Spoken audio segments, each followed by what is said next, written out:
Mukunda jewellers తెలంగాణలో మొట్టమొదటి factory outlet మన కొత్తపేటలో ఫిబ్రవరి 14న గొప్ప శుభారంభం. 3 సార్లు ఓడిపోయిన వ్యక్తికి గెలుపు గుర్రాలకే టికెట్లు ఇస్తున్న వైఎస్ జగన్మోహన్ రెడ్డి గారు మీకు ఎట్లా ఇచ్చారంట? రోజులు it's like lottery ticket Chiranjeevi గారి దగ్గర ఆ విధంగా పనిచేయటం. అయితే ఇప్పుడు కాకినాడ నుంచి టీడీపీ జనసేన అభ్యర్థిగా పవన్ కళ్యాణ్ గారు పోటీ చేయొచ్చు అని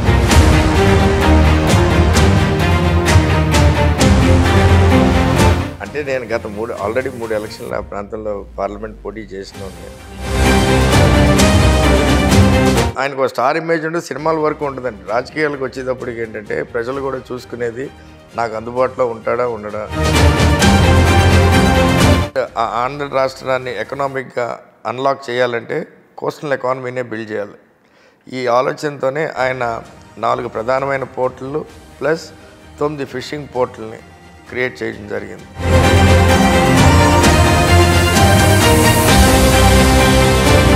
మొత్తం నాకు తెలిసి రాష్ట్రం మొత్తంలో కూడా నేను క్రియేట్ చేసిన జాబ్స్ మా సంస్థల ద్వారా మా తమ్ముడు సంస్థల ద్వారా కానీ ఒక 3-4 వేల మందికి ఉద్యోగాలు ఇవ్వడం జరిగింది అదే ప్రాంతం నుంచి. కానీ part of my vision for Kakinada కానీ ఏమిటంటే 400 గ్రామాలని దత్తత తీసుకుని గ్రామానికి ₹1 కోటి చొప్పున రాబోయే 5 ఏళ్లలో 400 కోట్లతో ప్రతి గ్రామాన్ని అభివృద్ధి చేయాలనే రూపకల్పన చేయడం జరిగింది. Welcome to Telugu popular TV. ఇప్పుడు మనతోటి కాకినాడ వైఎస్ఆర్సీపీ ఎంపీ అభ్యర్థి చల్మలశెట్టి సునీల్ గారు ఉన్నారు. నమస్కారం సునీల్ గారు. సునీల్ గారు, ఇప్పుడు వైఎస్ఆర్సీపీ క్యాండిడేట్ల లిస్టుకి సంబంధించి బాగా ఆసక్తి జనానికి అందరికీ ఎదురవుతుంది. ఎందుకంటే గెలుపు గుర్రాలకే ఆయన టికెట్లు ఇస్తున్న పరిస్థితి. ఇప్పటిదాకా 6 లిస్టులు కూడా బయటకు వచ్చాయి. 3 సార్లు ఓడిపోయిన వ్యక్తికి గెలుపు గుర్రాలకే టికెట్లు ఇస్తున్న వైఎస్ జగన్మోహన్ రెడ్డి గారు మీకు ఎట్లా ఇచ్చారంటారు? ముఖ్యంగా ఇప్పుడు ఫస్ట్ టైం భారతదేశంలో ఎక్కడ జరగని విధంగా జగన్ గారు ఈ సోషల్ ఇంజనీరింగ్ బేస్ చేసుకుని సీట్లని గెలుపు గుర్రాలకు పెట్టడం జరుగుతూ ఉంది. ఈ ప్రాసెస్లో ముఖ్యంగా నన్ను మళ్ళీ పోటీ చేయాల్సిన అవసరం ఎందుకు వచ్చిందంటే కాకినాడ పార్లమెంట్ సెగ్మెంట్లో గత 3 ఎలక్షన్స్లోనూ నేను పోటీ చేయటం, అలాగే లోకల్గా కూడా నా మీద ఉన్న ఆదరణ కానీ సింపతి అయితే కానీ లేకపోతే సానుభూతి అయితే కానీ పార్టీ నమ్మకం. అండ్ రెండోది నాకు వచ్చి నేను ప్రధానంగా పోటీ చేయడం ఏంటంటే ఎన్ని ఎలక్షన్స్లో నేను పార్టిసిపేట్ చేసిన ఎక్కడ ఏమాత్రం తగిన అదే రీతిలో ప్రజలు భారీ స్థాయిలో పెద్ద ఎత్తున నాకు ఆదరణ చూపించటం. అండ్ ముఖ్యంగా కాకినాడ ప్రాంతం మీద నాకు చిన్నతనం నుంచి ఎమోషనల్ కనెక్ట్. ఈ ప్రాంతాన్ని మెయిన్ రాజకీయాలు రావటం ఒక అయితే వచ్చి ఈ ప్లేస్ని చూస్ చేయడానికి కూడా అదే ప్రధానమైన కారణం. సో వచ్చిన ఆ కాకినాడ ప్రాంతంతో నాకు ఒక ఎమోషనల్ కనెక్ట్ చిన్నతనం నుంచి. సో ఆ ఎమోషనల్ కనెక్ట్తో ఎప్పటికన్నా ఈ ప్రాంతాన్ని మనం అనుకున్నంత అభివృద్ధి జరగలేదు కాబట్టి చెయ్యాలి అనే ఆలోచన నా చిన్నతనం నుంచి ఉన్నది. సో నా ఆలోచనలకు అనుగుణంగానే మనం ఎన్నో రూపకల్పనలు చేయడం జరిగింది ఆ ప్రాంతం మీద. సో ఇవన్నీ కూడా జగన్ గారితో ఆయన ముఖ్యమంత్రి అవ్వకముందు కూడా నేను డిస్కస్ చేస్తూ ఉండేవాడిని. ఎందుకంటే ఆయనతో పార్టీలో చాలా కీలకంగా ఉండేవాడినప్పుడు. సో ఇవన్నీ కూడా ఆయనకి నా మీద ఎప్పుడు మా అభిప్రాయం ఉండేది. గత ఎలక్షన్స్లో చిన్న మనస్పార్థాల్లో లేకపోతే నా టైం బాగోక కొన్ని నిర్ణయాలు నేను అలా తీసుకుంటాం జరిగి నేను అప్పుడు పోటీ చేయలేకపోయాను. బట్ మళ్ళీ ఆయన ముఖ్యమంత్రి అయిన తర్వాత కూడా మళ్ళీ అదే రీతిలో నువ్వు పార్టీలోకి రావాలి, నీలాంటి నాయకుడు అక్కడ ప్రాంతానికి అవసరం పార్టీకి అవసరం అని నన్ను పిలిపించుకోవటం జరిగిందండి. జరిగి కూడా జగన్ గారు అక్కడ జరిగిన ఈ సర్వేలు ఈ ప్రాసెస్లోనే నేనైతే బాగుంటుందని ప్లస్ ముఖ్యంగా ఎందుకంటే ఆయనకి 7 ఎమ్మెల్యేలు గెలవాలి, 7 ఎమ్మెల్యే సెగ్మెంట్లో గెలవాలనే ఆలోచనతో లాస్ట్ టైం 6 వచ్చినాయి కాబట్టి 7ది కూడా గెలవాలన్న ఆలోచనతో కూడా నన్ను తీసుకోవడం జరిగిందని చెప్పి నేను అనుకుంటున్నాను. మిమ్మల్ని ఈ కాకినాడ ఎంపీ స్థానానికి ఎంపిక చేయడానికి మీ బలం ఏంటని మీరు భావిస్తున్నారు? జగన్మోహన్ రెడ్డి గారు మిమ్మల్ని ఎందుకు ఎంపిక చేశారనుకుంటున్నారు? ముఖ్యంగా గత 3 ఎలక్షన్లు అంటే ఒక 12-15 ఏళ్ళు నేను ఈ 3 ఏళ్ళు తప్పితే కరోనా వచ్చిన తర్వాత అంతకుముందు ప్రతి ప్రాంతాన్ని ప్రతి గ్రామాన్ని పార్లమెంట్ని క్షుణ్ణంగా తిరిగి పూర్తిగా అవగాహన ఉన్న వ్యక్తిగా ఉన్నానని చెప్పి కూడా ఆయనకు బాగా తెలుసు. ఎందుకంటే నా మొదటి ఎలక్షన్ అయితే కానీ 2వ ఎలక్షన్ అయితే కానీ 2 సార్లు నేను పూర్తిగా 100% ప్రతి గ్రామాన్ని తిరిగి గతంలో ఏ నాయకుడు తిరగని విధంగా తిరగటం జరిగింది. అదే కాకుండా ఈ తిరిగిన ప్రాసెస్లో ప్రతి చోట కూడా ఎంతోమంది లోకల్గా ప్రతి గ్రామాల నుంచి కూడా నేను ఎంతోమందిని ఆదరణ కానీ మనకంటూ ఒక సొంత క్యాడర్ని కూడా ఎస్టాబ్లిష్ చేయడం జరిగింది. సో ఇవన్నీ ఒక ఎత్తు అయితే ఇప్పుడు నేను గత 15 ఏళ్ళుగా ఇక్కడ ఉన్నంతగా నా మొదటి ఎలక్షన్ నుంచి నేను నా ఆఫీస్ ఎప్పుడు ఏదైతే అప్పుడు ఓపెన్ చేసిన అదే ఆఫీస్ ఇప్పటికీ కంటిన్యూ అవుతుంది అదే మనుషులతో. సో మనం చేయగలిగిన విధానంలో లైక్ ఉద్యోగాలు అయితే కానీ ఇప్పుడు దాకా ఏ ఎమ్మెల్యే కానీ ఏ ఎంపీ కానీ గెలిచిన మంత్రులు కానీ అదే ప్రాంతం మొత్తం నాకు తెలిసి రాష్ట్రం మొత్తంలో కూడా నేను క్రియేట్ చేసిన జాబ్స్ మా సంస్థల ద్వారా మా తమ్ముడు సంస్థల ద్వారా కానీ ఒక 3-4 వేల మందికి ఉద్యోగాలు ఇవ్వడం జరిగింది అదే ప్రాంతం నుంచి. అదే కాకుండా నేను జాబ్ మేళాలు పెట్టడం జరిగింది. జాబ్ మేళా ద్వారా కూడా చాలామందికి 3-4 వేల మందికి ఉద్యోగాలు ఇవ్వడం జరిగింది. అలాగే మనం లాస్ట్ 12 సంవత్సరాల నుంచి కూడా ఎన్నో కార్యక్రమాలు హెల్త్ లైక్ అంటే డాక్టర్ నర్సులను పెట్టి మొబైల్ హెల్త్ క్లినిక్లు నడపడం జరిగింది. కోవిడ్ టైంలో కూడా చాలా కార్యక్రమాలు చేయడం జరిగింది. సో నాకు తెలిసి ప్రతి ఎలక్షన్లకి నేను ప్రజలకు మరింత చేరువుగా అవటం వల్లనే నా మొదటి ఎలక్షన్లో 3 లక్షల చిల్లర ఓట్లు వస్తే రెండవ ఎలక్షన్లో 5 లక్షల పైచిలకు ఓట్లు వచ్చినాయి. తక్కువ మార్జిన్తో ఓడిపోయాను. అలాగే 3 ఎలక్షన్లో కూడా అదే 5 లక్షల పైన ఓట్లు రావడం జరిగింది. సో ప్రతి ఎలక్షన్కి ఒకటేంటంటే మేము ఇంకా చేరువుగా ఇంకా చిన్న మారుమూల ప్రాంతాలకు కూడా వెళ్ళటం జరిగింది. ఈ ఎలక్షన్లో ప్రధానంగా ఏవైతే నా ఆలోచనలు ఉన్నాయో ఈ ప్రాంతాన్ని అభివృద్ధి చేయాలి, ప్రతి గ్రామాన్ని అభివృద్ధి చేయాలి, భారతదేశంలోనే కాకినాడ పార్లమెంట్ ఒక మోడల్ కాన్స్టిట్యువెన్సీగా తీర్చిదిద్దాలన్న ఛాలెంజ్ నేను ఫస్ట్ పోటీ చేసిన రోజు నుంచి ఉండేది. అది ఇప్పటికీ అదే సంకల్పంతో పనిచేయడం జరుగుతుంది. అంటే టికెట్ రావడానికి కూడా అంటే మీ విజన్ ఏదైతే ఉందో అది జగన్మోహన్ రెడ్డి గారికి ఎప్పటికప్పుడు మీరు అప్డేట్ చేయడము చెప్పడము ఇవన్నీ ఆయన దృష్టిలో ఉందా? జగన్మోహన్ రెడ్డి గారితో నేను సుదీర్ఘంగా ఒక 5 సంవత్సరాలు కూడానే ట్రావెల్ చేస్తూ ఉన్నాను. అంటే ఈస్ట్ గోదావరి కాకుండా స్టేట్లో కూడా ఆయనకున్న కోర్ కమిటీలో కూడా నేను ఒక సభ్యుడిగా ఉండేవాడిని. ఆయనకున్న కీ 5-6 మనుషుల్లో నేను ఒకటిగా ఉండేవాడిని. ఆయనతో చాలా ట్రావెల్ చేశాను. ట్రావెల్ చేసినప్పుడు కూడా మేము ఇద్దరం చాలా డిస్కస్ చేస్తూ ఉండేవాళ్ళం. ఈ హెల్త్ రిలేటెడ్ కానీ ఎడ్యుకేషన్ రిలేటెడ్ కానీ ఇవన్నీ కూడా, అలాగే టూరిజం కానీ ఇండస్ట్రియల్ అభివృద్ధి మీద డెవలప్మెంట్ మీద కానీ ఇవన్నీ. సో ఆయనకి నా ఆలోచనలన్నీ నేను ఏ విధంగా ఎలాంటి వ్యక్తిని అన్నది నాకు పూర్తిగా తెలుసనే నా అభిప్రాయం. లేకపోతే జగన్ గారిని విభేదించి బయటికి వెళ్ళి కూడా అంటే ఇలా ఉన్న వాళ్ళని చాలా అతి తక్కువ మందిని మళ్ళీ ఆయన పార్టీ అవసరం కోసం పార్టీ కోసం పిలిపించుకుంటాం. సో ఆయన నా వ్యక్తిత్వం మీద పూర్తిగా నమ్మకం. ఆయన స్టిల్ ఎందుకంటే ఆయన టైంకి అవసరమైనప్పుడు నేను అడిగినప్పుడు నేను పోటీ చేయకుండా దూరం అయిపోయినా సేమ్ అదే ఆదరణ అయినా కూడా అదే నమ్మకం అదే ప్రేమతో నన్ను పార్టీలోకి తీసుకుంటాం. కానీ నన్ను పోటీ చేయమని అడగడం కూడా అందుకని నేను కాదని అంటే నేను రెండో ఎలక్షన్ తర్వాతే మళ్ళీ బిజినెస్లో చురుగ్గా ఉందాం అనుకున్న టైంలోనే ఆయన అన్నాడు, లేదు నీలాంటి వ్యక్తి ఇక్కడ రాజకీయాలకు అవసరం, నీలాంటి నాయకుడు ఇక్కడ ఉండాలి, నీ ఆలోచనలు కాకినాడ మీద ఉన్న ఆలోచనలకు తప్పకుండా కాకినాడకి చాలా ఇంపార్టెంట్ అవసరం అని చెప్పి ఆయన నన్ను ఆ రోజున పెట్టడం జరిగింది. లాస్ట్లో చిన్న విభేదాలతో నేను బయటికి రావటం, దెన్ అనుకోకుండా అంటే జగన్ గారితో విభేదాలా లేకపోతే పార్టీ ఇంటర్నల్గా జిల్లా వాళ్ళతో పార్టీలో ఇంటర్నల్గా ఉన్న దాంతో. అండ్ ముఖ్యంగా నేను ఇవాళకి లుకింగ్ బ్యాక్ ఆలోచిస్తే ఏదో టైం బాగోనప్పుడు, ఎందుకంటే ప్రతి ఒక్కరికి ఎనీ ఫీల్డ్లో ఎస్పెషల్లీ పాలిటిక్స్లో సినిమాల్లోనూ ఇట్లలో బిట్ ఆఫ్ చిన్న లక్ కూడా ఉండాలంటారు. మేబీ ఆ టైం బాగోకో అప్పుడు అలాంటి నిర్ణయాలు తీసుకోవడం వల్ల నేను అప్పుడు ఇలాగ బయటకు వచ్చి విభేదించి అనుకోకుండా చిన్న ఒత్తిళ్ళ వలన అట్ల వలన పోటీ చేయాల్సి వచ్చింది టీడీపీలో. సో ఆ తర్వాత ఇంకా నేను ఐ థాట్ ఎనఫ్, మనం ఎంతో ప్రయత్నం చేసాం మన ఆలోచనల్ని, మేబీ ఆ లక్ ఫ్యాక్టర్ లేకపోతే కాకినాడలో మనం అనుకున్న ఆలోచనల విధంగా చేయలేకపోతున్నాం. యాజ్ అన్ ఆంటర్ప్రినర్గా చేద్దామనే ఆలోచనతో నేను ఈ 400 గ్రామాలని దత్తత చేయాలి, యాజ్ అ బిజినెస్ మ్యాన్ ఈ ప్రాంతాన్ని అభివృద్ధి చేయాలనే ఆలోచనతోనే మా గ్రీన్ కో సంస్థని మేజర్గా కాకినాడని ప్రాంతంగా చూస్ చేసుకుని అక్కడ రాబోయే కాలంలో అంటే ఇప్పుడు రీసెంట్గా మా వాళ్ళు NFCLని ఎక్వైర్ చేశారు, అలాగే నాగార్జున ఫర్టిలైజర్స్ని ఎక్వైర్ చేశారు, స్పెక్ట్రమ్ పవర్ ప్లాంట్ని ఎక్వైర్ చేశారు. ఈ రెండింటి ఎక్విజేషన్తో భారతదేశంలోనే మొట్టమొదటిగా గ్రీన్ హైడ్రోజన్ గ్రీన్ అమోనియా ప్లాంట్లని అక్కడ పెట్టబోతున్నారు. అంటే ఆల్మోస్ట్ దాదాపు 15,000 కోట్ల పెట్టుబడులు అక్కడ పెట్టబోతున్నారు రాబోయే 3-4 సంవత్సరాల్లో. సో ఇవన్నీ కూడా పాలిటిక్స్తో సంబంధం లేకుండా ఆ ప్రాంతాన్ని అభివృద్ధి చేయాలని ఈ 4 ఏళ్ళ నుంచి నేను వర్క్ చేయడం జరుగుతాం. అంటే సునీల్ గారు, మీరు నియోజకవర్గం గురించి మొత్తం ఎక్కువగా చెప్తుందంతా కూడా నియోజకవర్గాన్ని ఏ విధంగా ముందరకు తీసుకెళ్ళాలి ఇవన్నీ చెప్తున్నారు మీరు. అయితే క్రిస్టల్ క్లియర్గా చెప్పండి, మీరు మిమ్మల్ని గెలిపిస్తే మీరు ఏం చేస్తారు? కాకినాడ పార్లమెంట్ నియోజకవర్గాన్ని ఏ విధంగా మారుస్తారు? అంటే ఈ ఆలోచనలన్నీ అంటే ఒక విజన్ ఏదైనా ఉంటుంటుంది కదా, ఒక మేనిఫెస్టో. బేసికల్గా ఏంటంటే ఇప్పుడు నేను నా మొదటి ఎలక్షన్ నుంచి మై విజన్ ఫర్ కాకినాడ అని చెప్పడం జరిగింది. ఎందుకంటే ఇప్పుడున్నంత ఇంపాక్ట్ సోషల్ మీడియా అప్పుడు లేదు కాబట్టి ప్రతి ఇంటికి చేర్చలేకపోయాం మన ఆలోచనల్ని.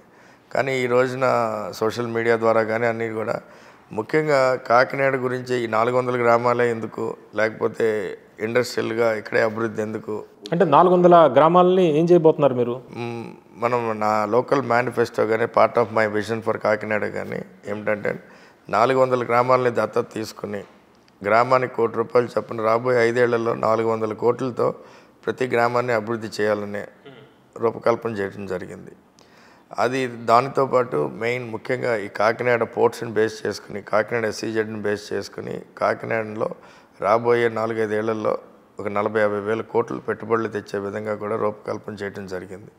ఎప్పుడైతే అంత అభివృద్ధి అంటే అంత పెట్టుబడులు వచ్చినాయో దాన్ని ఉపయోగించుకుని మనం ఇక్కడ లోకల్గానే యువతకి, ఎందుకంటే అక్కడ చాలా కాలేజీల నుంచి, ఎందుకంటే నేను ఆ మధ్యన జాబ్ మేళా కండక్ట్ చేసినప్పుడు 2 రోజుల్లో 18,000 మంది వచ్చారు బయోడేటాలు పట్టుకుని జాబ్ 74 కంపెనీల ఇంటర్వ్యూలకి. అంత డిమాండ్ లేకపోతే అంతమంది యువత ఇక్కడ రెడీగా జాబ్స్ కోసం ఉన్నారని అప్పుడే అర్థమైంది. సో దెన్ మా మేనిఫెస్టోలో ఈ రెండిట్లతో పాటు మూడవది ముఖ్యమైనది, ఇక్కడ చదువుకున్న యువతకి ప్రతి ఒక్కరికి ఇక్కడే ఉద్యోగ అవకాశాలు వచ్చే విధంగా ఒకటి. రెండవది, ఈ ప్రాంతం నుంచి రాబోయే 5 సంవత్సరాల్లో ఒక 30,000 మందిని స్కిల్లింగ్ చేసి ఉద్యోగ అవకాశాలని కల్పించాలని ఆలోచన చేయటం జరిగింది. ఈ 3 కూడా చాలా లౌట్గా, చాలా దేశ స్కేల్లోనే, అంటే పాన్ ఇండియన్ స్కేల్లోనే ఆలోచన చేయటం జరిగింది. ఎందుకంటే 400 గ్రామాలకి 400 కోట్లని సాధ్యమా అని చాలామంది నన్ను క్వశ్చన్ చేయడం జరిగింది ఇంటర్నల్గా కూడా. ఎందుకంటే ఇవాళ ఎంపీ ల్యాడ్సే కాకుండా జగన్ గారితో మాకు రిలేషన్స్ ఉంటే గవర్నమెంట్, స్టేట్ గవర్నమెంట్ గ్రాంట్సే కాకుండా అలాగే ఢిల్లీలో కూడా మాకున్న కనెక్షన్ ఉపయోగించి సెంట్రల్ గవర్నమెంట్ గ్రాంట్సే కాకుండా ముఖ్యంగా కాకినాడ ప్రాంతంలో పెట్టుబడులు పెట్టే మా గ్రూప్ అయితే కానీ అదర్ గ్రూప్స్ అయితే కానీ వీటి నుంచి కూడా CSR ఫండ్స్ కింద తీసుకుని మేము దీన్ని ఆలోచన చేయటం. కార్పొరేట్ సోషల్ రెస్పాన్సిబిలిటీ అంటే వివిధ కంపెనీల దగ్గరికి మీరు వెళ్ళి వాళ్ళతోటి వాళ్ళ కంపెనీలో, లేకపోతే మా కంపెనీలు కూడా ప్రధానంగా మేము అక్కడ భారీ పెట్టుబడులు పెట్టి రాబోయే కాలంలో భారీ యాక్టివిటీని అక్కడ నిర్మించబోతున్నాం కాబట్టి సో దాని నుంచి కూడా సొంతంగానే సమకూర్చుకుని కొంతవరకు ఇవన్నీ అంటే చెప్పిన 400 అంతకు మించి కూడా చేసే ఆలోచనలు ఉన్నాయి. కానీ అట్లీస్ట్ ఇది ఒక టార్గెట్ పెట్టుకుని బెంచ్ మార్క్ పెట్టుకుని ముందుకు రావడం జరుగుతుంది. అలాగే ఈ 5,000-6,000 ఉద్యోగాలు పర్ ఇయర్ అంటే 30,000 ఉద్యోగాలు 5 ఏళ్లలో ఎలా క్రియేట్ చేస్తారంటే, ఇవాళ చదువుకు గ్రాడ్యుయేట్స్ ఉన్నారు, వెల్డర్స్ ఉన్నారు, డ్రైవర్స్ ఉన్నారు, ప్లంబర్స్ ఉన్నారు. ప్రతి ఒక్కరికి ఇవాళ ఉద్యోగ అవకాశాలు భారతదేశంలోనే కాదని ప్రపంచం అంతా ఉన్నాయి. ఇవాళ మీరు ఉట్టి యూరోపే తీసుకుంటే 2.5 లక్షల నర్సులు కావాలి, డ్రైవర్లు కావాలి, ట్రక్ డ్రైవర్లు కావాలి, ఊబర్ ఓలాకి డ్రైవర్లు కావాలి, అలాగే ఇంజనీర్లు కావాలి, జియో ఫిజిస్టులు కావాలి, వెల్డర్లు కావాలి. మీకు ఇవన్నీ ప్రాబ్లం ఏంటంటే ఒక వెల్డర్ కాకినాడలో వెల్డర్ కింద ఉండే వ్యక్తికి 25,000 జీతం ఇస్తారు. అదే వెల్డర్ని 2 నెలలు నేను స్కిల్ చేసి సర్టిఫై చేస్తే ఆయిల్ అండ్ గ్యాస్ ఇండస్ట్రీలోకి వెళ్తే వాళ్ళకి 2 లక్షలు జీతం ఇస్తారు. అలాగే నర్సుకి 34,000 రూపాయలు జీతం వస్తుంది. ఆ నర్సుని 3 నెలలు నేను ట్రైన్ చేసి యూరోప్లో వర్క్ చేయగలిగేటట్టు పెడితే ఆవిడకి 5 లక్షలు 4 లక్షలు జీతం ఇస్తారు. అలాగా ఇవాళ మనకి స్కిల్లింగ్ అండ్ స్కిల్ డెవలప్మెంట్ అని అందరూ మాట్లాడుతున్నారు. ఏంటంటే my vision for that skilling is jobs is అక్కడ కాకినాడలో ఒక హ్యూమన్ ఫ్యాక్టరీ అని ఒక భారీ స్థాయిలో స్కిల్లింగ్ అంటే ఉద్యోగం సీక్ చేసే ఉద్యోగం కోసం వెతికే ప్రతి యువకుడిని అక్కడ 2-3 నెలలు ట్రైన్ చేసి అప్పుడు ఉద్యోగ అవకాశం చూపించామంటే, ఎందుకంటే అక్కడ వచ్చే ఇండస్ట్రీకి కూడా ఏంటంటే ఇక్కడ మనకు ఉన్న యువత ఆ స్కిల్ సరిపోక బయట నుంచి తెచ్చుకోవాల్సిన పరిస్థితులు ఉన్నాయి. సో ఎప్పుడైతే మనం అక్కడే ట్రైనింగ్ ఇచ్చి అక్కడైతే స్కిల్ చేస్తున్నామో తప్పకుండా వీళ్ళందరినీ కూడా అక్కడే లోకల్గానే హైర్ చేసుకునే పరిస్థితులు వస్తాయి. ఆల్రెడీ చంద్రబాబు నాయుడు గారు స్కిల్ డెవలప్మెంట్ ఇవన్నీ కూడా సెంటర్స్ లాంటివి పెట్టారు కదా. అంటే ఇవన్నీ పెట్టడం వేరండి, కానీ ఒక లోకల్ స్థాయి నియోజకవర్గ స్థాయి నాయకులు దీన్ని ఆపరేట్ చేయడం వేరు. ఎందుకంటే ఇప్పుడు రీసెంట్గా స్కిల్ డెవలప్మెంట్ చంద్రబాబు నాయుడు గారి టైంలో పెద్ద స్కామే జరిగింది. ఆ స్కామ్ ద్వారా ఇవాళ యువత అవకాశాలు ఇవాళ పోవటం కాదండి, ఒక తరానికి పోయినాయి. అంటే దానికి భిన్నంగా మీరు అలా చేయబోతున్నారు ఇది. సో ఇక్కడ ఏంటంటే ఇవాళ మీకు as an entrepreneur, as an industry background ఉన్నాను కాబట్టి పూర్తి అవగాహన ఉండాలి. అంటే గవర్నమెంట్ పార్టిసిపేషన్, అంటే గవర్నమెంట్ ఏం డబ్బు పెట్టకుండా ఇవన్నీ చేస్తారు మీరు? గవర్నమెంట్తో సంబంధం లేదండి, ఇవన్నీ ప్రైవేట్గా నేను రూపొందించి is part of my foundation or సిఎస్ఆర్తో పాటు. ఇప్పుడు ఎందుకంటే అక్కడ రాబోయే ఇండస్ట్రీకి చాలా మ్యాన్ పవర్ అవసరం. ఆ man power trained man power లేకపోతే ఇండస్ట్రీ తీసుకోలేదు. సో వాళ్ళతోనే పెట్టుబడి పెట్టిస్తాం, మేము పెట్టుబడి పెడతాం. అలాగే ఇప్పుడు యూరోప్లో నర్సులకి డిమాండ్ ఉంది. నేను ఇక్కడ ఇదే ట్రైనింగ్ సెంటర్లో నర్సులు ట్రైన్ చేస్తా ఉంటే వాళ్ళకి అయ్యే ట్రైనింగ్ ఖర్చు వాళ్ళు పే చేయడానికి రెడీగానే ఉంటారు. అలాంటి అవగాహన ఉండాలి. అందుకనే నేను గవర్నమెంట్ మీద డిపెండ్ అవ్వట్లేదు, గవర్నమెంట్ డబ్బులే కావట్లేదు స్కిల్లింగ్ చేయడానికి. ఇవాళ మన భారతదేశానికి బిగ్గెస్ట్ యాసెట్ మైన్లు అది ఇది అనుకుంటే అదంతా ఒక పక్కన పెడితే మేజర్ యాసెట్ ఈజ్ మన హ్యూమన్ పవర్. భారతదేశంలో 50% మంది యువకులే ఉన్నారు.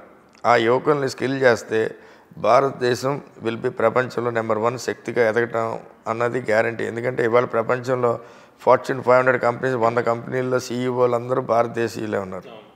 సో ఇవాళ అదే రీతిలో మనకి ఎందుకంటే ఈ ప్యారిటీ చాలా ఎక్కువ ఉండిపోయిందండి. చదువుకు అంటే డబ్బు ఉన్నోడికి లేనివాడికి ఎంత డిస్టెన్స్ ఉందో అలాగే బాగా ఎడ్యుకేటెడ్ వాడికిను ఎడ్యుకేషన్ లేని వాళ్ళకి చాలా గ్యాప్ ఉంది. ఆ ఉద్దేశంతోనే మాకు ఇలాంటి ఎన్నో రకమైన డిస్కషన్లతోనే జగన్మోహన్ రెడ్డి గారు ముఖ్యమంత్రి అవగానే ఫస్ట్ నాడు నేడు అనే దృష్టి అంతా కూడా ఎడ్యుకేషన్ మీద పెట్టింది. ఇవాళ జగన్ గారు పెట్టిన ఈ ఇన్వెస్ట్మెంట్ రాబోయే తరానికి రాబోయే రోజుల్లో కూడా మీరు పెద్ద ఎత్తున చూడబోతున్నారు. ఎందుకంటే ఇవాళ ఆయన పెట్టిన నాడు నేడు స్కీమ్ని భారతదేశం అంతా కూడా మిగిలిన రాష్ట్రాల్లో కూడా చూసే మెచ్చుకునే పరిస్థితులు ఉన్నాయి. అదే ఇంప్లిమెంట్ చేయాలన్న ఆలోచనలు కూడా చాలా ప్రభుత్వాలు చేస్తున్నాయి. అంటే సునీల్ గారు ఇప్పుడు చూస్తుంటే జగన్మోహన్ రెడ్డి గారి మీద ఉన్న ప్రధానమైన ఆరోపణ ఏంటంటే ఆయన కేవలం వెల్ఫేర్ మీదే దృష్టి పెడతారు, డెవలప్మెంట్ మీద పెట్టరు. ఇండస్ట్రీస్ ఆంధ్రప్రదేశ్ నుంచి పారిపోతున్నాయి. ఇటువంటి ఆరోపణలు ప్రతిపక్ష పార్టీలు చేస్తున్న పరిస్థితి. అయితే ఇటువంటి మీరు చెప్తున్న విజన్ ఇవన్నీ ఆయన దృష్టికి తీసుకెళ్లారా? దాన్ని మీరు ఎట్లా అధిగమిస్తారు రేపు? నా రీసెంట్ ఇంటరాక్షన్లో కూడా ఇదే జరిగిందండి. ఏంటి జగన్ గారిని నేను ఇంటరాక్ట్ అయినప్పుడు, బాస్ ఇవాళ మీ మీద ప్రధానమైన ఆరోపణ అండ్ ఇవాళ మన అపోజిషన్ పార్టీస్ అన్ని చేయబోయేది ఏంటంటే ఓన్లీ అభివృద్ధి జరగలేదు, అభివృద్ధిని అక్కడ చూపించుకుంటూ యువతకి అన్నిటికీ కనెక్ట్ చేస్తున్నారని. సో ఎందుకంటే జగన్ గారు చెప్పిన అన్ని పక్కన పెడితే నాకు ఉన్న అవగాహన, రాష్ట్రం మీద ఉన్న అవగాహన, అక్కడ ఉన్న పరిస్థితుల మీద అవగాహన జగన్ గారితో ఇంటరాక్ట్ అయిన తర్వాత కూడా నాకు వచ్చిందంటే పూర్తిగా బికాజ్ మనకి స్వతంత్రం వచ్చిన కాడి నుంచి ఈ 70 ఏళ్లలో ఎప్పుడు లేని విధంగా ప్రభుత్వం తీసుకుని 4 పోర్ట్లు ఒకేసారి నిర్మించడం అన్నది ఇది పార్ట్ ఆఫ్ ఆయన విజన్. ఎందుకంటే మనకి భారతదేశంలో ఏ రాష్ట్రానికి లేనంత బిగ్గెస్ట్ కోస్ట్ లైన్ ఆంధ్ర రాష్ట్రానికి ఉంది. అండ్ ఆ ఆంధ్ర రాష్ట్రాన్ని ఎకనామిక్గా అన్లాక్ చేయాలంటే కోస్టల్ ఎకానమీనే బిల్డ్ చేయాలి. ఈ ఆలోచనతోనే ఆయన 4 ప్రధానమైన పోర్టులు ప్లస్ 9 ఫిషింగ్ పోర్టులని క్రియేట్ చేయడం జరిగింది. ఇది కూడా ఏంటి భారీ స్థాయిలో ఈ 4 ప్రధానమైన పోర్టులు ఆల్మోస్ట్ 32,000 కోట్లతో నిర్మించున్నారు. అలాగే ఈ 9 ఫిషింగ్ పోర్టులను కూడా ఆల్మోస్ట్ సమ్ 15,000 crores ఎంతో పెట్టి చేస్తున్నారు. ఈ పోర్టులు అన్నిటిని కూడా ఈ జగన్ గారు స్టేట్ గవర్నమెంట్ ఆ స్థాయిలో ఇది చేస్తుంది కాబట్టి సెంట్రల్ గవర్నమెంట్ ఆల్మోస్ట్ 70,000 కోట్లని ఈ పోర్టులు కనెక్ట్ చేసే హైవేస్ని క్రియేట్ చేయడానికి ఫండింగ్ ఇచ్చింది. సో ఇదంతా ఏంటంటే చాలా దూరదృష్టితో ఆలోచనతో ఈ కోస్టల్ ఎకానమీని బిల్డ్ చేయాలనే ఉద్దేశంతో జగన్ గారు చేసిన అభివృద్ధి ప్లాన్.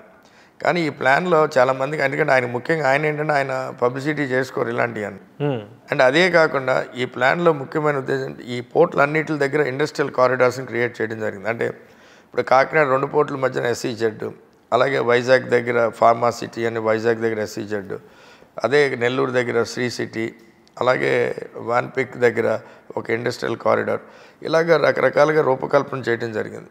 ఎందుకంటే ఇవన్నీ లాంగ్ టర్మ్ ఇన్వెస్ట్మెంట్స్, ఇవన్నీ రాబోయే తరాల వాళ్ళకి ఇప్పుడు తరం వాళ్ళు కన్స్ట్రక్షన్లో ఇన్వాల్వ్ అయిన రాబోయే 25-30 సంవత్సరాలు ఇది ఒక భారీ స్థాయిలో, ఎందుకంటే ఒక్కొక్క పోర్టు మినిమం 1,00,000 కోట్లు ఎకనామిక్ యాక్టివిటీని క్రియేట్ చేస్తాయి.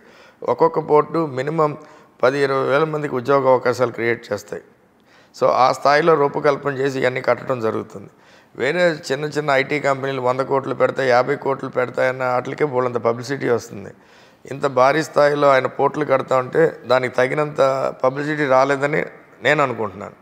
అదే కాకుండా జగన్ గారు ఇప్పుడు ఎడ్యుకేషన్లో నాడు నేడు అని చెప్పి పెను మార్పులు తీసుకొచ్చారు ఎడ్యుకేషన్ సిస్టంలో. ఏంటి ఇదంతా కూడా ఫౌండేషన్ ఫర్ డెవలప్మెంట్, ఇదంతా ఫౌండేషన్ ఫర్ అభివృద్ధి.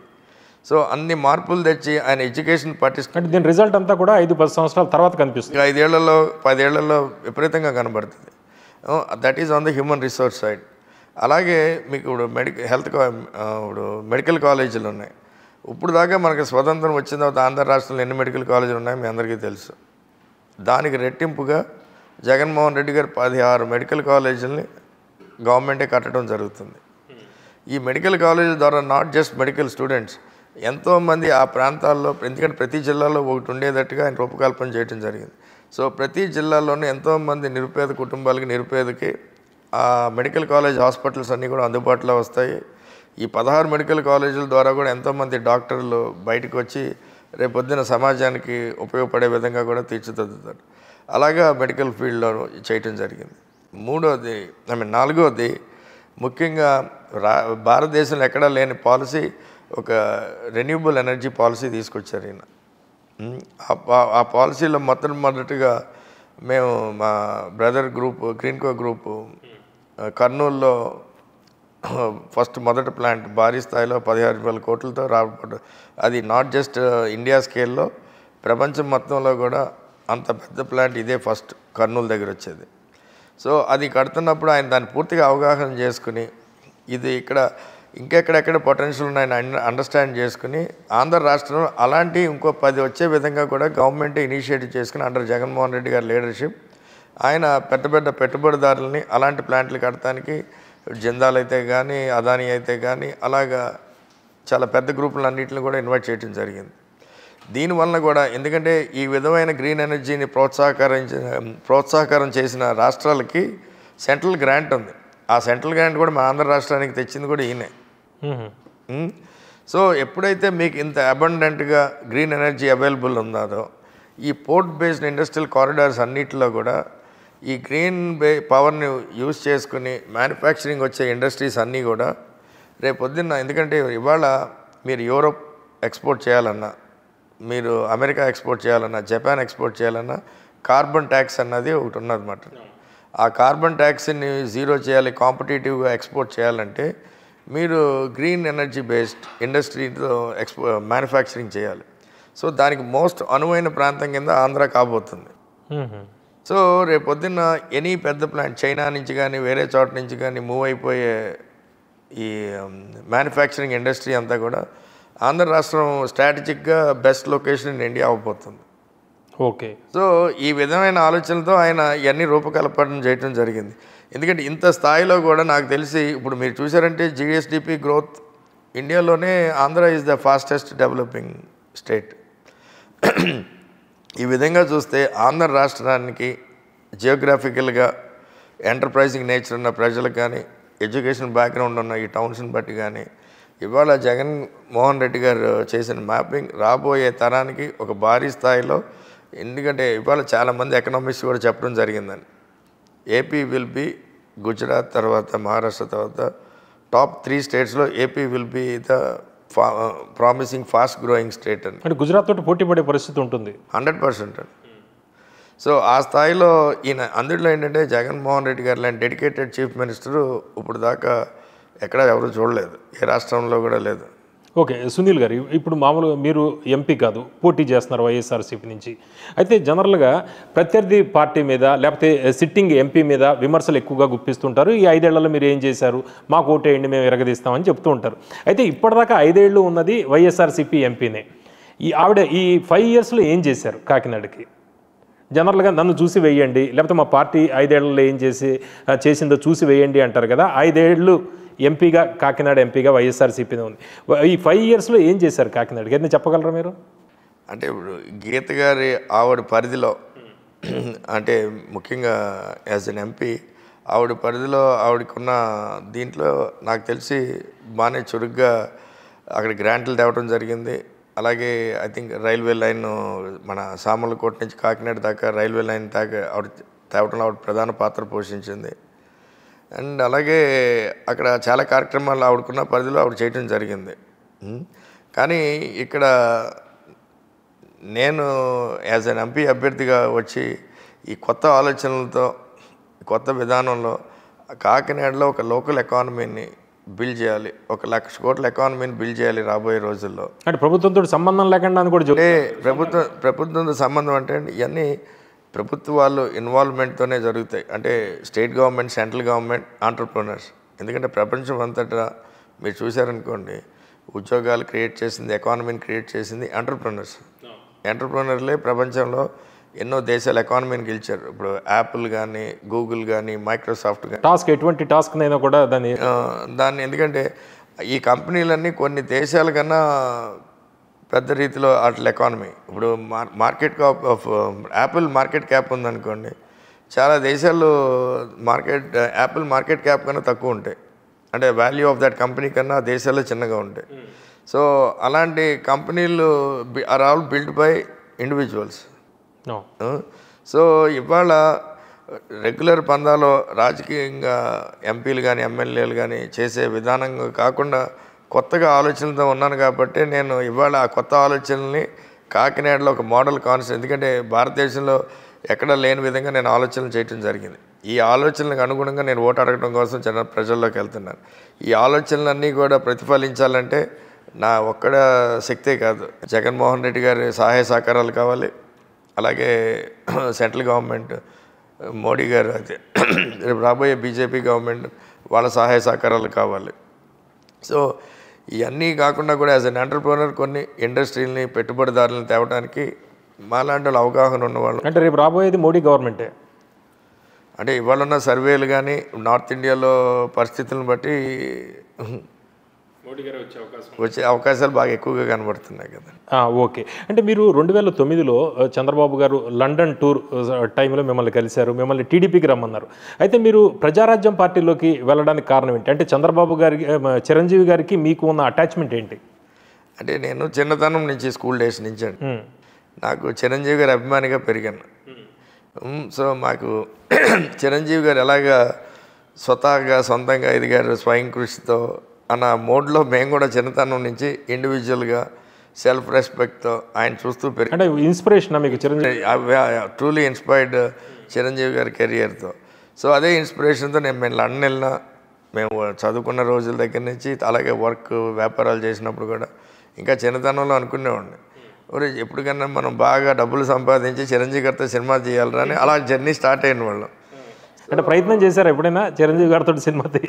లేదు. ఇప్పుడు అంటే ఇప్పుడు నేను తర్వాత నేను కరెక్ట్గా నేను లండన్ నుంచి వచ్చే టైంకి ఆయన పొలిటికల్గా సినిమాలు ఆఫ్ చేసేయటం, సో ఆ మోడ్లో ఉన్నారు కాబట్టి నేను అనుకోకుండా పాలిటిక్స్కి అదే రాజకీయాల్లోకి వద్దాము అని ఇండియా వచ్చే టైంలో నాకు ఫ్లైట్లో చిరంజీవి గారు కలవటం, ఆయన నేను ప్రజారాజ్యం అనే పార్టీ ఎస్టాబ్లిష్ అయిపోతున్నాం, సో నీలాంటి యువకులు, విద్యావంతులు, కొంచెం ఎక్స్పోజర్ ఉండి ఇంటర్నేషనల్గా నేను కూడా కొత్త ఒరవడితో, కొత్త మార్పుతో పార్టీ ఆలోచనలతో పార్టీ పెట్టడం జరిగింది అన్నప్పుడు నేను పొలిటికల్గా వచ్చినప్పుడు అండి, నేను ఏ వ్యక్తులకి ఏ వ్యక్తులకి వ్యతిరేకంగానో లేకపోతే ఏ పార్టీలు అన్నా కాకుండా నేను యాజ్ అన్ ఆంటర్ప్రెన్యూర్ ఇది లైక్ గోయింగ్ పాలిటిక్స్లోకి వెళ్ళి ఇలాగా కొత్త విధానం, ఒక లోకల్ ఎకానమీని క్రియేట్ చేయాలి, ఆ లోకల్గా ఇంపాక్ట్ తేవాలి, ఈ ఇంపాక్ట్ని చూసి ఇండియా వైడ్ స్కేల్ అవ్వాలి, మిగిలిన అదర్ ఎంపీలు కానీ మిగిలిన అదర్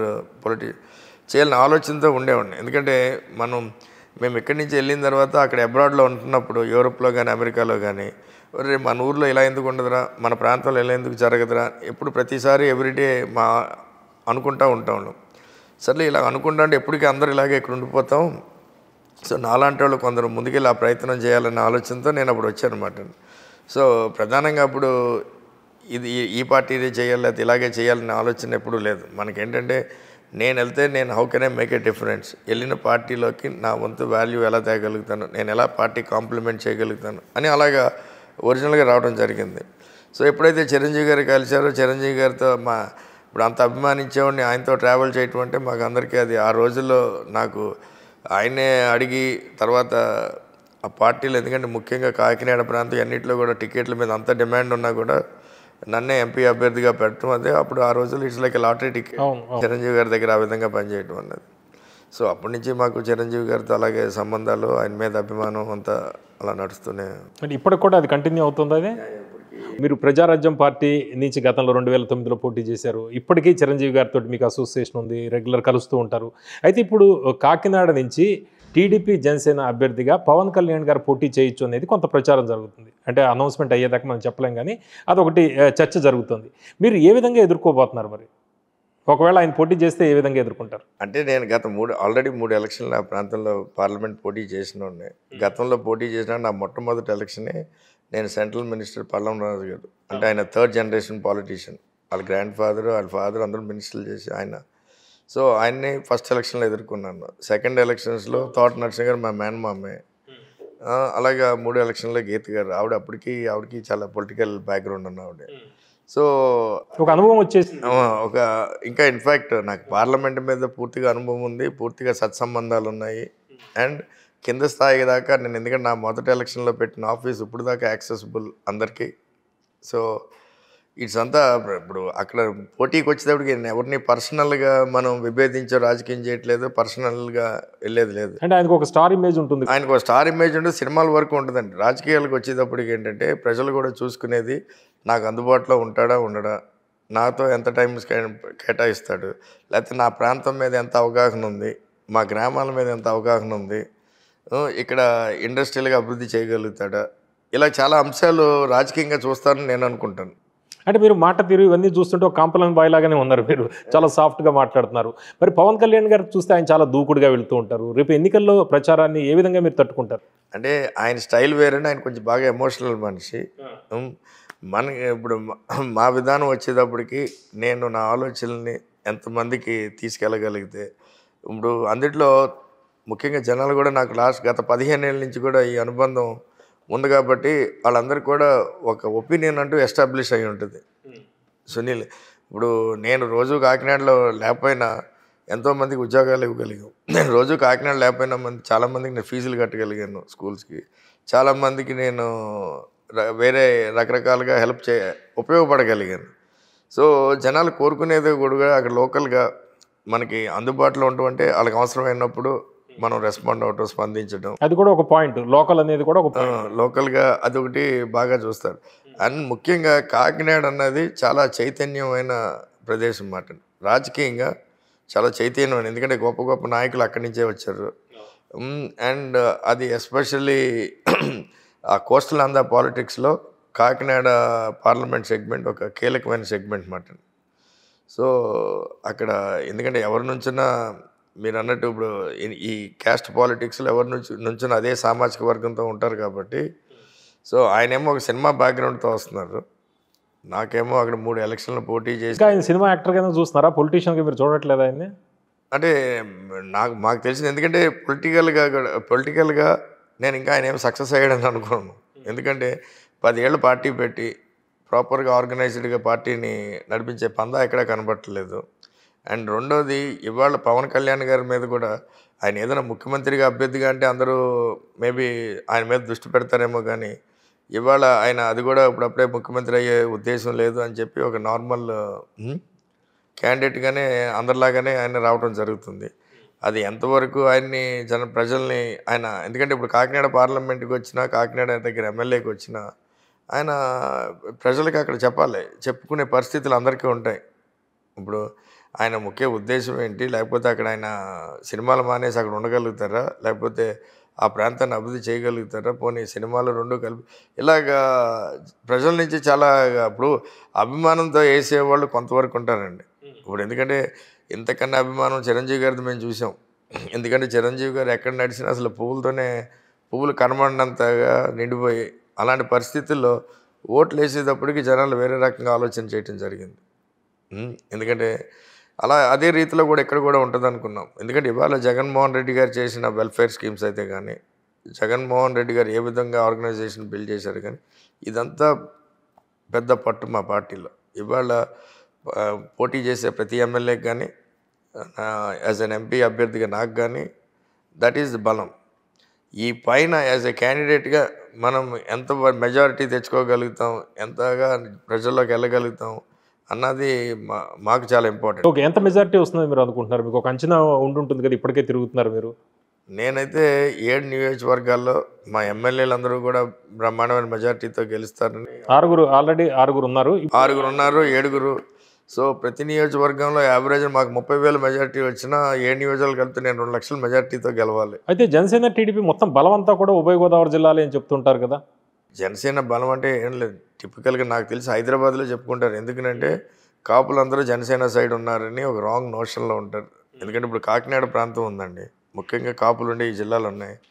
ఇక్కడ మాకు సర్పంచ్ లెవెల్ నుంచి మండల లెవెల్ నుంచి ఎమ్మెల్యే ఎంపీ లెవెల్ దాకా పోటీ చేసే అభ్యర్థి ప్రత్యర్థి అందరూ కూడా కాపులే ఉంటారు. చాలా ఇప్పుడు 6 నియోజకవర్గాల్లో కాపులే ఎమ్మెల్యేలు, వాళ్ళకి అపోజిషన్ కూడా 6 కాపులే ఉంటారు.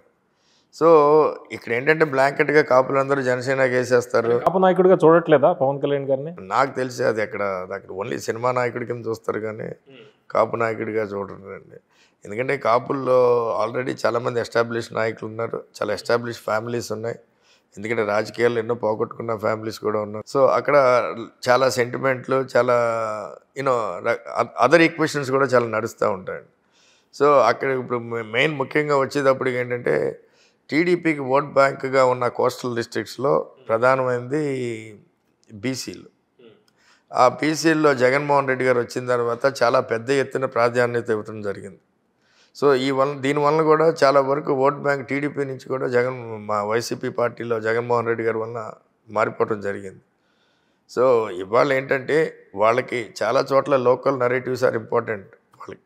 వాళ్ళకి లోకల్ క్యాండిడేట్లు బలబలాలు ఈక్వేషన్ బట్టి ఆ 2 పార్టీలు నడుస్తాయి అనుకుంటున్నాను నేను. ఓవరాల్గా అంటే వైసీపీ పార్టీ లాగా జగన్మోహన్ రెడ్డి గారి లాగా ఒక వెల్ఫేర్ స్కీమ్తోనూ ఒక అభివృద్ధి ఎజెండాతోనూ యాజ్ ఎ స్టేట్ యాజ్ ఒక యూనిట్ అలాగా వెళ్ళే పరిస్థితి అయితే ఈ అలయన్స్కి లేదని నేను అనుకుంటున్నాను.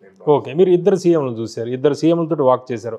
ఒకటి మాజీ సీఎం చంద్రబాబు గారు, ప్రస్తుత సీఎం జగన్మోహన్ రెడ్డి గారు. ఇద్దరి మధ్య తేడా మీరు ఏం గమనించారు? ఒక ఆయన పాత తరం ఆనాటి కాలానికి సంబంధించిన సీఎం అండ్ ఆయన టైం అయిపోయింది అనుకుంటున్నాను. అండ్ ఈ కొత్త తరంలో జగన్మోహన్ రెడ్డి గారు లాంటి డెడికేటెడ్ డిసిప్లిన్డ్ పూర్తిగా అవగాహన ఉన్న సీఎంలు చాలా అరుదుగా చూస్తాడు. ఎందుకంటే ఆ వయసులో సీఎంగా ఉండటం ఒక ఎత్తు, ఉండి పాలిటిక్సే లేకపోతే చీఫ్ మినిస్టర్షిప్పే ఈ రాష్ట్రం మీద అంత ఫోకస్డ్గా చేసేవాళ్ళు ఐ డోంట్ థింక్ మీకు ఇండియా మొత్తంలో ఎక్కడా లేరు. ఏ చీఫ్ మినిస్టర్ అలా లేరు. ఎందుకంటే ఎవరికోడికి ఏదో వ్యాపకాలో లేకపోతే ఏదో ఒక అలవాట్లో లేకపోతే ఏదో ఉండేది. బట్ జగన్మోహన్ రెడ్డి గారిని మీరు చూస్తే 5 ఏళ్ళు ఆయన అదే తాడేపల్లిలోనూ లేకపోతే ఆంధ్ర రాష్ట్రంలోనూ ఉండి అదే ఆలోచనలతో. ఎందుకంటే జగన్మోహన్ రెడ్డి గారు సీఎం అయ్యే పరిస్థితికి మన విభజన జరిగిన రాష్ట్రానికి లోటు బడ్జెటే ఉండేది. ఆ లోటుతో పాటు అప్పులు కూడా భారీ స్థాయిలో ఉన్నాయి. నాకు బాగా గుర్తు, ఎందుకంటే ఈయన ముఖ్యమంత్రి అయితే ఎవరు 6 నెలల్లో కొలాప్స్ అయిపోతారా, లేకపోతే సంవత్సరంలో ఈయన కొలాప్స్ అయిపోతాడరా, రాష్ట్రం పోతుందిరా అనేవాళ్ళు. ఎందుకని? బికాజ్ ఆయన ఈ పరిస్థితిని, ఈ డెట్ ఉన్న స్టేట్ని, ఇంత భారీ స్థాయిలో డెట్ ఉన్న స్టేట్ని రన్ చేయలేడనే ఇది అందరికీ చాలామందికి ఆలోచన ఉండేది. కానీ ఆయన ఫోకస్డ్గా ఇప్పుడు ఆయన వ్యాపారం అయినా లేకపోతే ఆయన సొంత ఇంటిని ఎలాగా ఇది చేసుకుంటామో, ఎందుకంటే ఈ ట్రబుల్స్ ఈ కష్టాలు వచ్చినప్పుడే కూర్చుని అవగాహన చేసి పూర్తిగా మీరు పెన్ను పేపర్ పెట్టి దృష్టి పెడితే ఏ ప్రాబ్లం నుంచన్నా బయటపడేయచ్చు. అదే రీతిలో జగన్మోహన్ రెడ్డి గారు ఇవాళ ప్రతి డిపార్ట్మెంట్ని పర్సనల్గా కూర్చుని టైం స్పెండ్ చేసి ఈ రోజున మోస్ట్ సక్సెస్ఫుల్గా. ఎందుకంటే అప్పులు తెచ్చారంట, అప్పులు ఊరికనే ఎవరు కదా, నీకు కట్టే స్తోమత ఉందా లేదా అవన్నీ చూసే ఇస్తారు. ఆ కట్టే విధానంలో ఈ స్టేట్ని ఆ విధంగా ముందుకు తీసుకెళ్తున్నాడా లేదా, ఇలా రకరకాల పారామీటర్స్ని చూసి మీకు అప్పిస్తారు. సో ఇవన్నీ కూడా ఆయన చాలా క్షుణ్ణంగా అవగాహన చేసుకుని మంచి టీంని పెట్టుకుని ఢిల్లీతో సత్సంబంధాలు పెట్టుకుని అక్కడి నుంచి గ్రాంట్లు తెచ్చుకుని ఎందుకంటే ఈ స్థాయిలో సంవత్సరానికి 75,000 కోట్లు ఖర్చు పెట్టి వెల్ఫేర్ స్కీమ్స్ డెలివర్ చేయటం అంటే మాటలే కాదు. ఎందుకంటే మీ కోవిడ్ వచ్చిన తర్వాత ప్రపంచం అంతటా కూడా అమెరికాలో ఇచ్చారు, యూరోప్లో ఇచ్చారు, అన్ని చోట్ల చాలా వెల్ఫేర్ జనాలకి ఫ్రీగా డబ్బులు ఇవ్వడం జరిగింది. కానీ జగన్మోహన్ రెడ్డి గారు స్ట్రాంగ్గా నమ్మేవాళ్ళు. ఎందుకంటే బాటమ్ ఆఫ్ ద పీరియడ్ అంటే నీడీ పూర్కి కింద ఉన్న పేద ప్రజలకి మనం ఎంత డబ్బులు ఇచ్చినా అది వాళ్ళకి ఇప్పుడు ముఖ్యంగా ఆయన చేసిన వెల్ఫేర్ స్కీమ్ అంతా కూడా విమెన్ సెంట్రిక్ చేశారు. విమెన్ సెంట్రింగ్ అంటే ఒక ఇంటి పట్టా ఇచ్చిన, ఒక స్కూల్ ఫీజు డబ్బులు అకౌంట్లో వేసిన, ఇవన్నీ ఆ ఇంటి ఆడావిడ అకౌంట్లోనూ ఆడావిడ పేరుని ఇచ్చారు. ఎందుకంటే ఆయన ముందు ఆయన సీఎం అవ్వకముందు కూడా బిలీవ్ చేసేవాడు ఆడావిడికి మనం అది కంట్రోల్ ఇస్తే ఆ కుటుంబం బాగుపడుతుంది అనే ఉద్దేశంతో. అలాగా ఎవ్రీథింగ్ అరౌండ్ విమెన్ సెంట్రిక్ ఇచ్చి, ఎందుకంటే వాళ్ళ దగ్గర ఉండే పొదుపు మగవాళ్ళ దగ్గర ఉండదు అన్న ఉద్దేశంతో అది బాటమ్ ఆఫ్ ద పిరమిడ్లో ఎప్పుడైతే అంత డబ్బులు చేర్చారో అదంతా కూడా మన ఎకానమీకి ఉపయోగపడుతుంది. అంటే వాళ్ళ స్కూల్ ఫీజులు కానీ, వాళ్ళ పిల్లలకి బట్టలు కానీ, లేకపోతే వాళ్ళు అలాగే they are making part of the home. ఆ ఎకనామిక్ యాక్టివిటీని తీసుకురాగలిగారు. అందుకనే రాష్ట్రం ఎకనామిక్ గ్రోత్ కంటిన్యూస్గా పెరుగుతూనే వచ్చింది. సో ఇలాగ ఆయన అన్ని ఆలోచనలు చేయటం జరిగింది. అంతేగాని జగన్ గారు ఇన్ఫ్యాక్ట్ ఏ ప్రాజెక్ట్ చేసినా, ఏ పొదుపు చేసినా ఆయన దాని వెనకాల బ్యాక్గ్రౌండ్ చాలా ఆలోచన చేసి ఇప్పుడు దాకా 5 ఏళ్ళు కూడా ఇష్యూ లేకుండా స్టేట్ని రన్ చేశారు. రాబోయే కాలంలో దాన్ని మరింతగా, ఎందుకంటే ఇప్పుడు చాలామంది ఇప్పుడు అందరూ ఎదురు చూసేది కూడా రేపు జగన్ గారి మేనిఫెస్టో. ఆయన చెప్పినవన్నీ 99% డెలివరీ చేశారు, ఆయన చెప్పని కూడా చేశారు. రేపు రాబోయే టర్మ్కి ఆయన ఏం చెప్తారని కూడా ప్రజల్లో బిగ్ టైం ఆలోచన జరుగుతూ ఉంది. ఇవాళ జగన్మోహన్ రెడ్డి గారి మేనిఫెస్టో అంటే డబ్బులు పెట్టి కొనుక్కునే పరిస్థితి కూడా కనబడుతుంది. ఎందుకంటే అంత నమ్మకంతో ఆయన కోసం ఎదురు చూస్తున్నారు. సో ఇవన్నీ కూడా పార్టీకి పెద్ద ఎత్తున బలం అని చెప్పి కూడా అభ్యర్థులందరికీ కూడా అదొక, ఎందుకంటే అభ్యర్థులు చేయాల్సిన 60% ఎలక్షన్ జగన్మోహన్ రెడ్డి గారే చేసేసారు. ఇట్లా నన్ను చూసి ఓటేయండి అని కూడా అంటున్నారు కదా ఆయన. ఓకే, ఇప్పుడు ప్రస్తుతం చూస్తే బలాబలాలు చూస్తే ఏ పార్టీ ఎన్ని స్థానాల్లో గెలుపొందే అవకాశం కనిపిస్తుంది? మీకు ఒక అంచనా ఉండుంటుంది కదా. అంటే నేను నా పరిధి ప్రస్తుతానికి ఓన్లీ కాకినాడ పార్లమెంట్ 7 సీట్లు నేను గెలవాలి. ఎందుకంటే జగన్ గారి నినాదం వై నాట్ 175. సో ఆ వై నాట్ 175లో నా పాత్ర 7 ఎమ్మెల్యే సీట్ల మీద అండి, నా పార్లమెంట్ సీట్.